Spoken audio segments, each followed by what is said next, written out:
ஒரு கடாயில் கொஞ்சமாக எண்ணெய் விட்டு பெருங்காயத்தை பொரிச்சு எடுத்துட்டோம்.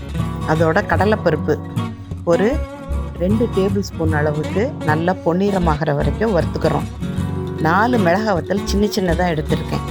மிளகு சேர்க்கறதுனால மிளகாயின் அளவை குறைச்சிடலாம். அதோட உடச்ச கடலை 2 டேபிள் ஸ்பூன் போட்டிருக்கேன். உளுந்தம்பருப்பும் 2 டேபிள் ஸ்பூன் சேர்த்துக்கலாம். எல்லாத்தையும் பொன்னிறமாக வறுத்து ஒரு பவுலில் சேர்த்துட்டோம். இப்போ மிளகு ஒரு 3/4 டீஸ்பூன், ஜீரகம் 3/4 டீஸ்பூன், பாதி வெடித்ததுக்கு அப்புறமேலு வெடிக்க ஆரம்பித்த உடனே ஜீரகம் சேர்த்துட்டோம். உப்பு ஒரு 1/4 டீஸ்பூன் அளவுக்கு எல்லாத்தையும் ஆற வச்சிட்டோம். வெத்தலையை பூஜைக்கு யூஸ் பண்ண வெத்தலையை நிழல் உணத்தில் காய வச்சு அதையும் சேர்த்து பொடி பண்ணிட்டோம் எல்லாத்தையும். இப்போ சூப்பரான வெத்தலை பொடி ரெடி.